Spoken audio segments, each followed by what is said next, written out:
Ya, saya rasa Australia bukan tim yang tidak diperhitungkan, rankingnya juga jauh, tapi permainannya berbeda dengan Jepang, dengan Korea, dan kita juga banyak sekarang pemain yang sudah berlaga di Liga Inggris ataupun di Liga Belanda. Mungkin secara match up pertandingan lebih bisa saling menyimbangi gitu.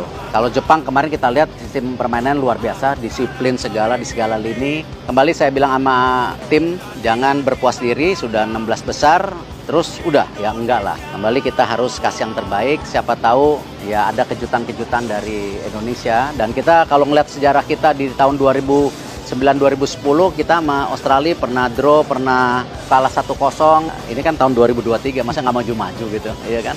Saya text message, pemain satu-satu dicek aja. Saya bilang, ayo, ini kesempatannya masih ada. Saya mengucapkan terima kasih kepada pemain, pelatih yang terus konsisten menghilangkan liburan kemarin Desember, sekarang juga melawan kejenuhan masih ada. Saya juga terima kasih kepada Pak Jokowi yang terus mendorong daripada persepak bolaan ya, dan mudah-mudahan kita terus bisa dapat prestasi yang luar biasa gitu.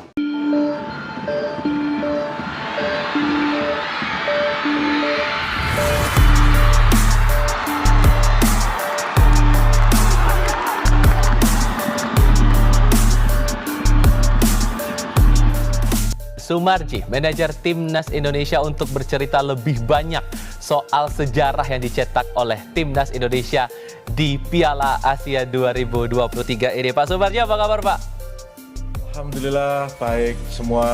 Baik dan pasti bahagia ya mencetak sejarah kali ini, lolos 16 besar Piala Asia 2023. Apa yang terpikir, apa yang terasa? Cerita lebih banyak Pak. Ya, jadi yang pertama, ini saya patut mengucapkan rasa terima kasih, bersyukur kepada Allah Subhanahu wa Ta'ala.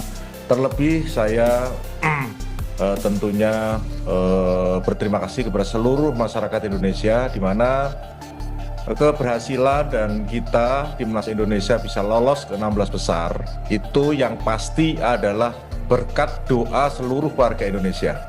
Karena apa? Karena kita tahu bahwa kami pun sebenarnya sudah kecil hati gitu. Karena dengan kondisi kita sebagai penunggu terakhir, itu tentunya kan dakdikduk dan lain sebagainya. Tetapi kembali lagi, ini adalah bagian sejarah yang tidak akan pernah terlupakan, dan kembali lagi sejarah ini bisa dicatat karena berkat doa seluruh masyarakat Indonesia.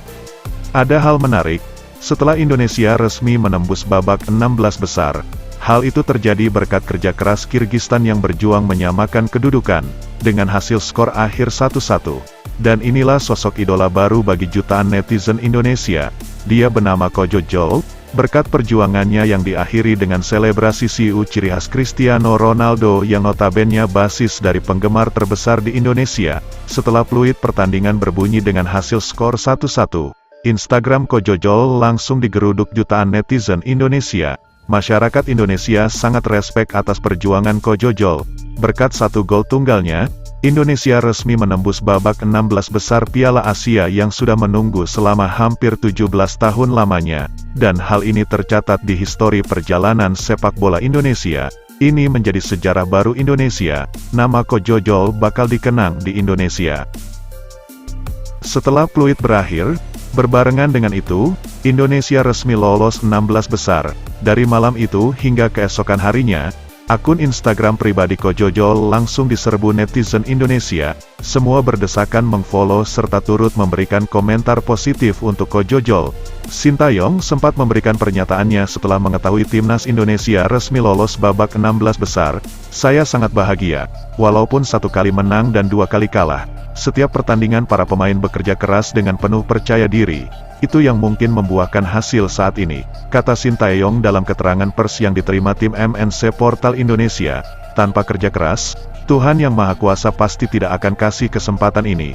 Tapi sepertinya para pemain sudah bekerja keras di setiap pertandingan ditambah doa jutaan masyarakat Indonesia.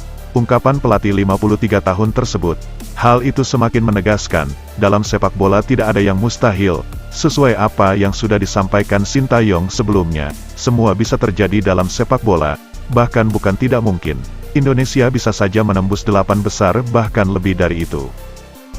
Kami tidak akan berlarut-larut dalam kebahagiaan ini, kita akan fokus pada pertandingan di fase gugur selanjutnya, kita akan bertemu dengan Australia. Karena ini fase gugur, tentu target kita untuk menang melawan Australia, bukan hasil lainnya. Maka dari itu, kita akan kembali mengevaluasi jelang latihan lanjutan nanti. Yang pasti, kita akan bermain habis-habisan kontra Australia di pertandingan 16 besar nanti. Itulah ungkapan Nova Arianto selaku staf kepelatihan Timnas Indonesia. Menimbang dari segi kekuatan antara Indonesia dan Australia, untuk ranking FIFA sendiri, Indonesia kini berada di peringkat 144 dunia, sedangkan Australia berada di peringkat 23 dunia. Dari segi permainan, gambaran permainan Australia seperti layaknya permainan tim Eropa lainnya dan Timur Tengah.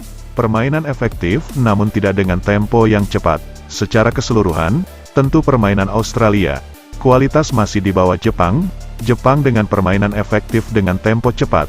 Itulah kunci kesuksesan Jepang dapat membekuk banyak tim raksasa Eropa lainnya. Indonesia sangat berpeluang dapat mengimbangi bahkan mengalahkan Australia. Dengan permainan tenang Indonesia beradu dengan permainan tempo sedang Australia. Diharap Indonesia mampu menumbangkan Australia dan melaju ke fase 8 besar. Jika itu terwujud, maka bukan tidak mungkin level permainan Indonesia akan naik dengan menampilkan permainan bersaing menuju Piala Dunia 2026.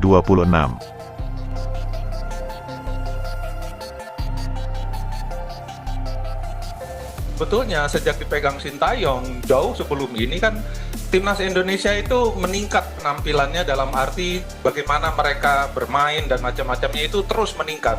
Dan yang paling mengejutkan saya adalah ketika menghadapi Vietnam. Itu luar biasa menurut saya taktik yang diperagakan oleh Sintayong dan pemain gitu loh.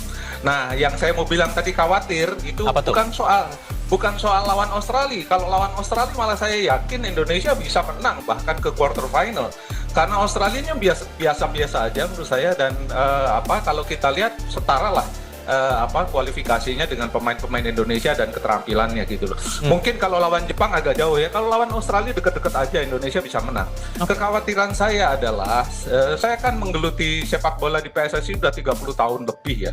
Kalau ada hal-hal semacam itu seolah-olah ini sebuah keberhasilan dan ujung dari semua yang telah dilakukan PSSI. Itu yang selalu saya lihat seperti itu. Nanti apapun hasil lawan Australia ini saya sudah menduga ini pasti akan ada glorifikasi yang menurut saya agak berlebihan, biasanya begitu. Dan itu tidak baik untuk tim nasional karena menurut saya apa yang dilakukan PSSI terhadap Sintayong dan tim nasional sejauh ini sudah cukup oke. Tapi bukan itu ujungnya. Ujungnya adalah menurut saya bagaimana PSSI itu bisa meningkatkan kualitas kompetisi domestik sehingga kita bisa lebih berbicara lagi di tingkat elit Asia. Nah kan timnas ini kan ujungnya dari kompetisi domestik itu gitu loh. Nah kalau kompetisi domestik tidak naik kualitasnya, Indonesia akan berada di segini-segini aja gitu loh. Dan saya tidak mengatakan ini kebetulan ya, karena di Asian Games pun kita bicara banyak kan sebetulnya. Kalau kita bicara Piala Asia, ini pertama kali kita lolos ke 16 besar gitu loh. Tapi kan perjalanan kita itu sebetulnya Indonesia itu harusnya levelnya udah sama kayak Jepang, Korea Selatan, Arab Saudi gitu loh. Australia bahkan kalau menurut saya, kalau PSSI serius dalam membina kompetisi domestik sehingga kualitasnya bisa bersaing di level elit Asia, kita bisa lewati Australia, Suriah dan macam-macam itu bukan lawan kita lagi gitu. Sehingga kekhawatiran Anda tadi kalau glorifikasi ini terlalu disahut berlebihan malah jadi akan berpengaruh ke mental pemain, begitu? Ya, pemain Indonesia ini kan masih muda-muda. Ini kan yang luar biasa dilakukan Sintayong adalah dia memotong satu generasi, memasukkan pemain-pemain muda yang sangat potensial. Tapi pemain-pemain muda ini rentan terhadap godaan di luar sepak bola.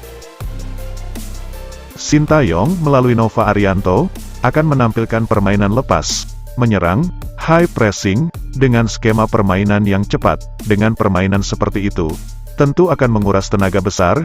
Kita sudah persiapkan skema permainan saat mengalahkan Vietnam. Di laga kontra Australia, kita akan bermain Spartan, permainan menyerang untuk meraih kemenangan. Apapun hasilnya, kita akan berusaha memberikan yang terbaik. Skema itu sudah dikonfirmasi. Dengan target kemenangan, tentu timnas Indonesia tidak akan bermain bertahan. Jika Indonesia mampu membekuk Australia, tentu Indonesia akan kembali menarik perhatian sepak bola dunia. Indonesia akan berjuang untuk membuktikan pemain muda yang akan menjadi calon raksasa Asia.